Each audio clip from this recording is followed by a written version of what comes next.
Hi guys and welcome to Gadget Reviews and to this review of King Arthur Legend of the Sword. So guys, I really wanted to talk about this movie because I'm seeing that it doesn't get much love and it's not winning any money. I mean, it's not gaining any money in the box office, which is so sad.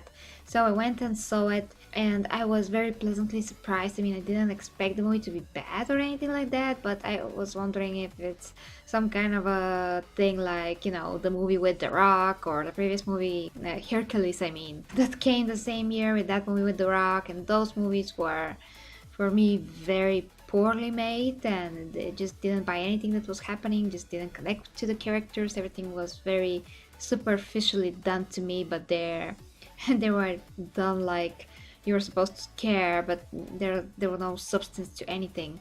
And even The Rock acted like The Rock again, so I didn't see him in the role of Hercules. I only saw The Rock, but I don't want to talk about that, guys. Just want to talk about this movie. So basically, everything was awesome, and the story was very good. The story was cleverly presented. The dialogue was super clever. Charlie Hunnam is the best looking King Arthur that I think I've ever seen before.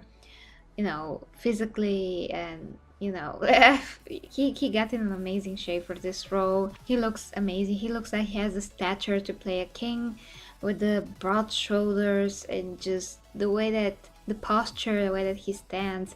And Eric Bana as his father was just perfect, so manly and so presentable in this role. And there's very interesting contrast between him and the bad guy played by Jude Law. And Jude Law is not the manly guy. He's very skinny, hairy, and so on. And he was always trying to present himself as manly, but even the way that he sat on the throne was like slouched forward. It was ridiculous. So there was so many visual things that implied so much information about the characters and the story. So you just see, Jude Law and, see what he does, and you can realize that he's such a low life. He's such a lowlife. He's a wannabe. He's not a real king. He never was. When you find out how he actually gained power and what he has to do to have this power, you will see him even more as a lowlife. I mean, that is how people that have no real, real potential and talents and just, attributes to themselves, but want to have those really, really bad, will do very bad things, essentially even sell their soul, so to speak, in order to have what they want to have, what they see quality people have actually. And some things you can't just teach, like what Arthur had, what his dad had. And there's so many things that I can talk about actually, but they all include spoilers. I'm just going to address the fact that there's a great story there. It's awesome, amazing visual effects, just amazing. The movie starts with amazing visual effects as well.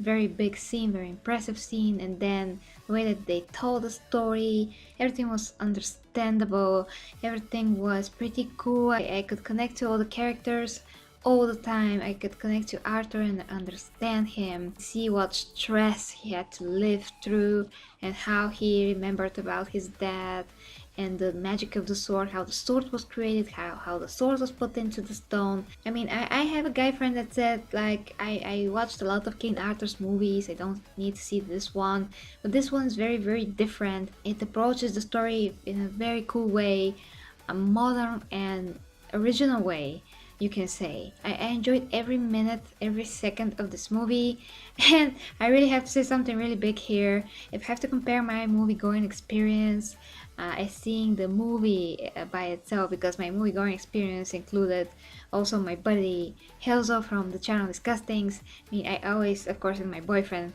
and I always love to go with movies with him, and it's a lot more fun. When my friend Helzo is there as well, it's just a lot more fun. But disregarding the fact that I was with my boyfriend and Helzo back then, when seeing Guardians of the Galaxy, I didn't have as much as I wasn't as engaged in Guardians of the Galaxy. I wasn't as interested in the movie. I wasn't as thrilled when I was seeing the movie. I didn't have that experience. Whereas here, I was engaged all the time at the movie, to the point where I totally forgot my troubles, totally forgot my day-to-day life and work stuff, and I just was immersed in the movie. So for me, it immersed me very, very well. I'm not saying that this is a better movie than Guardians of the Galaxy. In some way, for me, it is. In some ways, it is, because it told the story better. I think characters, to me, I connected more to them. Of course, some of them, not all of them. I mean, there's some actually comparable things in terms of comedy with Guardians of the Galaxy and King Arthur. But I mean, guys, this movie is something that is a quality of its own. It really deserves a lot more, a lot more money that it's currently getting in the box office. People just don't know that they have to see this movie and on the big screen, guys, because the fights, the battles are just amazing. The take on the sword and his power is just amazing visually. And I heard some criticisms that said, well, it's just like a video game and blah blah blah blah blah. We don't really need to see a movie done like a video game. But guys, that is absolutely ridiculous. Video games gave us a lot of visual ways of doing things. I mean, there's things in God of War, the older games, in terms of CGI, just animation, angles of how things are shot. Those technologies and those artists that created all of that, the animators, they made the path to what we can now do in movies and just in general in CGI and effects, and how you can actually look at things in terms of way of the shot. Because before CGI, we always try to shoot everything according to the camera and how the camera can be used and moved in the real world. But when you have CGI, you can do whatever you like and go from different angles and from so many different things you can do with the CGI. It's a virtual camera that it just mind-blowing visually. And what they did, especially at the end of the movie, I mean, through the whole movie, I mean, there was very cool things, but what they did in the end of the movie, that somebody called like a boss fight. Yes, it's like a boss fight if you compare it to video games, but it was so beautiful, guys. It was so visually impressive. It was so just clever and just genius. The way that they filmed every second of that was just genius. And that takes art, that takes talent, that takes visual mind, that takes a lot. So I wouldn't ever take anything from the artist that did this. I know how much art, when you're an artist yourself, like I am an artist in a lot of things, I totally know how much effort can even go in one little detail, just in one little detail, how many time you can spend on that.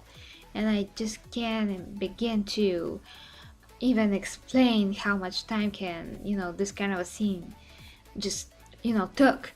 It's absolutely mind-blowing. It is amazing to see in the movies, and it's amazing that we have these technologies developed in video games first, maybe, sometimes not, sometimes yes, and directors to be modern enough and to know what they have and just use that in their advantage. Freaking God, I mean, you have to do it. You just have to. It's amazing how not to use it. You have to use it. So the movie had a substance. All the characters had a substance to them. I loved it. I just loved everything, and I just love to see a sequel, guys. But I'm pretty sure that's not going to happen because the movie's budget. But if you can, go and see it just for the big screen. It really is, guys. I had an amazing time. I even didn't forget the movie 2 days after, and now it's the second day actually when I'm filming this. I really want to watch it again even, and just to immerse myself in it.